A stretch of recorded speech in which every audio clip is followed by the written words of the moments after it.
दोस्तों एक ऐसी भी जगह है जहां लड़कियों को नहीं मिलते हैं शादी के लिए भाई कुंवारे लड़के।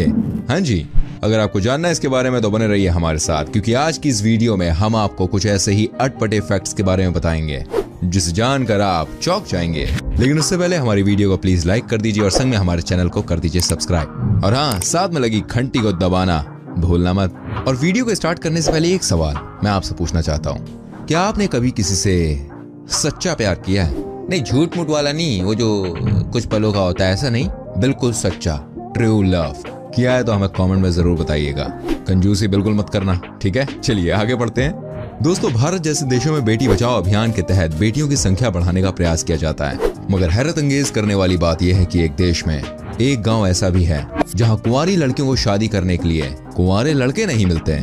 जहां करीब 600 महिलाओं वाले इस गांव में अविवाहित पुरुषों का मिलना बहुत मुश्किल है और शादी के लिए यहाँ लड़कियों की तलाश बिल्कुल अधूरी है। समाज में कहते हैं कि हर औरत पुरुष के बिना अधूरी है और हर पुरुष स्त्री के बिना अधूरा है। शादी एक ऐसा शब्द है जो किसी भी लड़के के चेहरे पर खुशी ला देता है।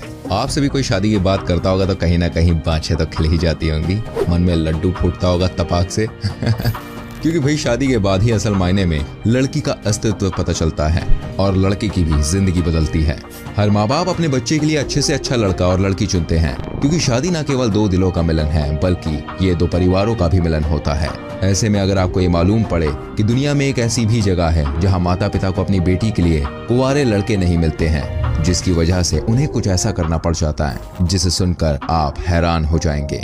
और आपको ये बात जानकर हैरानी होगी कि जब कुंवारे लड़के नहीं मिलते तो उनकी शादी विवाहित मर्द से कर दी जाती है। इस गांव में 18 से 30 साल की लड़कियों की संख्या पुरुषों के मुकाबले अधिक है। ऐसे में माता पिता को अपनी बेटी के लिए कुंवारा लड़का नहीं मिलता तो वो लोग मजबूरन शादीशुदा मर्दों के साथ अपनी बेटियों की शादियां कर देते हैं। यहाँ इस गाँव में हर लड़की अपनी शादी के लिए तरसती है। कई बार तो इस गाँव में पुरुषों की कमी होने की वजह से यहाँ की लड़कियों को पूरी जिंदगी बिना शादी के ही रहना पड़ता है। जी हाँ, आजीवन कुंवारी रह जाती हैं लड़कियां। अब कुंवारी और कमसिन लड़कियां मतलब आप समझ ही गए होंगे। इस गांव में लड़कों की संख्या लड़कियों के मुकाबले बेहद कम है।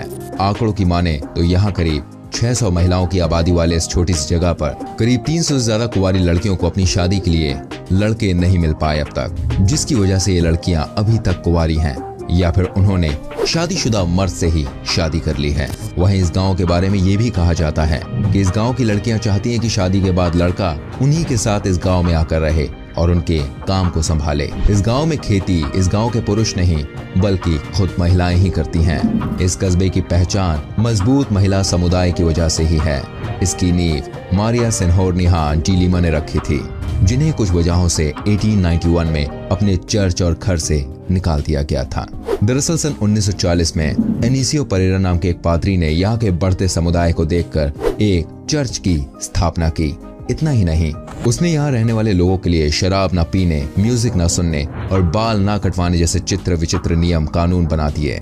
लेकिन सन 1995 में पादरी की मौत के बाद यहाँ की महिलाओं ने फैसला किया कि अब किसी भी पुरुष के जरिए कोई भी बनाए गए नियम कायदों पर वो नहीं चलेंगी। तभी से यहाँ पर महिलाओं का वर्चस्व है। तो दोस्तों, ये थे ब्राजील के नोवा कस्बे के दिलचस्प फैक्ट्स। और जानिए एक और अद्भुत चीज के बारे अपार्ट एनी इंडिया। दोस्तों, जब भी बात सुंदरता की होती है तो ऐसे में भारतीय महिलाएं कहाँ पीछे हटने वाली है। हम आपको अरुणाचल प्रदेश की महिलाओं की खूबसूरती के बारे में बताते हैं, ठीक है? अब ये देखिए यहाँ पर कैसे महिलाओं ने अपनी नोज पर 2 बड़े से मार्क बनाए हुए हैं। इनको देखकर कोई भी कह दे यार ये तो बहुत ही अजीब से लग रहे हैं, लेकिन दोस्तों ये अजीब से आपके लिए है, वहाँ के लिए नहीं है। आप ये देखिए कैसे एक मार्क इनके सर से शुरू हुआ और इनकी नोज तक आता है।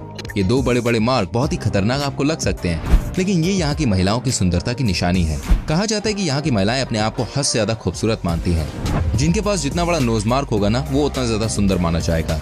ये देखकर वैसे आपको क्या लगता है? कमेंट करके बता सकते हैं आप मुझे। मैं आपको बता दूं, यहाँ की महिलाओं का ऐसा मानना है कि अक्सर दूसरे ट्राइब के लोग यहाँ पर आकर इन महिलाओं को किडनैप कर लेते हैं, बस इसलिए क्योंकि ये हद से ज्यादा खूबसूरत होती हैं। कहते हैं 10 साल की उम्र में ही इनकी नोज पर ये 2 मार्किंग कर दी जाती है, वो भी इसलिए क्योंकि इनकी ब्यूटी इनकी पहचान है। देखिए, मैं आपको इतनी सारी चीजें बता रहा हूँ, अब आप मुझे बताइए कहाँ से वीडियो देख रहे हैं, किस गांव से, किस शहर से, कमेंट में लिखिए। दोस्तों, अंत में आपको दिखाता हूँ फ्रांस की महिलाओं की खूबसूरती का राज। जी हाँ, आपको जानकर हैरानी होगी, फ्रांस की महिलाएं अपने आप को बिना मेकअप को रखने को ही सबसे अच्छा मानती है। यहाँ जो महिलाएं कोई मेकअप नहीं करती ना, उन्हें जॉली लेडी कहा जाता है। क्या बात है यार। कहते हैं दोस्तों, जब भी कोई महिला मेकअप के बिना निकलती है ना, तो उसे सबसे खूबसूरत मानते हैं। लगता है फ्रेंड्स में महिलाएं बिना मेकअप की ही अच्छी लगती होंगी या वो नेचुरल ब्यूटी होती होंगी। दोस्तों ये बात तो तय है, जिसे भगवान ने जैसा बनाया है वो स्पेशल है। कभी भी किसी इंसान को अपने चेहरे पर गुमान नहीं करना चाहिए, और जो फ्रांस के लोगों ने किया है कि वो बिना मेकअप के निकलती है वही एक्चुअली में मोस्ट ब्यूटीफुल है। इसका मतलब बिल्कुल साफ है, कम से कम दुनिया का एक देश नेचुरल ब्यूटी है। आपको बता दूं, वैसे इस देश को फैशन कैपिटल कहा जाता है और यहाँ पर कोई लड़की मेकअप नहीं करती। दैट इज ट्रूली अमेजिंग यार। दोस्तों साल 2012 में बेंगलुरु में स्थित यह होटल यूनो इन खास तौर से जापानी लोग के लिए बनाया गया था, लेकिन अपने एक नियम के चलते यह होटल जल्द ही विवादों से घिर गया। साल 2014 में यह तब चर्चा में आया था जब होटल स्टाफ ने भारतीय लोगों को रूफटॉप रेस्टोरेंट में जाने से रोक दिया। इस बात को लेकर यहाँ पर काफी विवाद भी हुआ। इसके बाद साल 2014 में ग्रेटर बेंगलुरु सिटी कॉर्पोरेशन ने जातीय भेदभाव के आरोप में इस होटल को बंद करवा दिया। मतलब ये कमाल की बात है कि कोई इतनी हद तक भी सोच लेता है। होटल ही भाई इंडिया में ही खोला है और इंडियन लोगों को आने से मना भी करना है। मतलब मेरे ख्याल से ये बिल्कुल पागलपन है।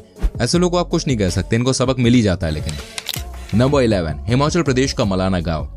दोस्तों मलाना एक प्राचीन भारतीय गांव है जिसे अलेक्जेंडर महान द्वारा 326 ईसा पूर्व में बसाया गया था। उस समय कुछ घायल सैनिक जो यहाँ रुक गए थे, उन्हें ही मलाना के लोग अपना पूर्वज मानते हैं। इन ग्रामीणों को मुझे मत छुओ उपनाम से भी जाना जाता है, क्योंकि इनके सामान को छूने की अनुमति किसी को भी नहीं है। यहाँ तक कि लोगों को इस गाँव की सीमाओं को पार करने की परमिशन भी नहीं है। इस गांव की भाषा कंशी है जो पवित्र मानी जाती है और बाहरी लोग इस भाषा का प्रयोग नहीं कर सकते हैं। इसके अलावा बाहरी लोगों को वो अपने मंदिरों में भी जाने की एंट्री नहीं देते हैं, क्योंकि यहाँ के जो लोग हैं वो बाहरी लोगों को अछूत मानते हैं। मलाना जल विद्युत स्टेशन नामक एक बांध परियोजना इस गांव को बाकी दुनिया करीब लाया है, और ये परियोजना इस एरिया में राजस्व प्राप्ति का एकमात्र स्रोत है। आप चाहकर भी इस जगह पर नहीं जा सकते हैं। ये बहुत ही अजीब सी बात है। अपनी देश में तमाम जगह ऐसी है जहाँ हम लोग को एंट्री है ही नहीं। देखिए जब तक सिक्योरिटी प्रोटोकॉल्स की वजह से जाने नहीं दिया जाता है वहां तक बात समझ में आ जाती है, लेकिन दोस्तों कुछ ऐसी भी जगह है जहां हमें नीचा दिखाने के लिए हमें एंट्री नहीं दी जाती है। उम्मीद करता हूं आने वाले टाइम के संग ये सारी चीजें बदल जाएंगी, और साथ ही मैं उन लड़कों से भी रिक्वेस्ट करूंगा जो रोड चलती लड़कियों को छेड़ते हैं, आप इस बात को समझे कि वो भी किसी की बेटी है, बहन है। क्योंकि कई सारी जगह पर यह तर्क दिया जाता है कि इंडियन लोग छेड़खानी करते हैं, इस वजह से एंट्री नहीं है। कृपया करके ऐसा ना करें ताकि ये तर्क किसी को भी सुनने को ना मिले। दोस्तों मैं आपको दिखाता हूं दुनिया के सबसे भारी भरकम सुमो रेसलर को। इनका नाम है एनाटोली मिखाखनोव। कहा जाता है कि जब ये रिंग में उतरा करते थे तो रिंग कांप जाता था। कहते हैं जब ये अपने ऑपोजिशन के सामने आते थे तो एक बार के लिए इनके ऑपोजिशन के पैरों तले जमीन खिसक जाया करती थी। आपको यकीन नहीं होगा, लेकिन मैं आपको बता दूं इसकी वजह थी इनका वेट। जी हाँ, 264 किलोग्राम इनका वेट था। कहा जाता है कि ये सुमो फाइटर के इतिहास में सबसे ज्यादा वजनदार रेसलर थे। इनके नाम की आज भी बहुत इज्जत है और सबके सब सुमो पहलवान इनकी तरह ही बनना चाहते हैं। वाकई में इनकी पर्सनैलिटी देखकर किसी की भी जान निकल जाए। Number 9, body builder Sumo. दोस्तों आपको क्या लगता है कि सुमो जो फाइट करते हैं वो सारे के सारे एक जैसे दिखते हैं? मतलब वो सारे के सारे मोटे ही होते हैं, ओवरवेट होते हैं? नहीं, मैं आपको बता दूं ऐसा नहीं है। कहने का मतलब ये है कि सुमो की फाइट में कई बार ऐसे खिलाड़ी भी आए हैं जो बहुत ही फिट रहे हैं। कई जो बॉडी बिल्डर थे उनकी बॉडी में 1% भी फैट नहीं था, वो भी सुमो की लड़ाई लड़ चुके हैं और अच्छा कर चुके हैं और बहुत अच्छे से लड़े हैं। इनमें से कौन सी जानकारी आपको बहुत अच्छी लगी प्लीज कमेंट करके जरूर बताएं। वीडियो को लाइक करें, शेयर करें, एंड ऐसी और वीडियोस को देखने के लिए चैनल को सब्सक्राइब करके बेल आइकन जरूर प्रेस करें ताकि आपसे कोई भी वीडियो मिस ना हो। मिलता हूं अगली वीडियो में। Till then bye bye, take care everyone.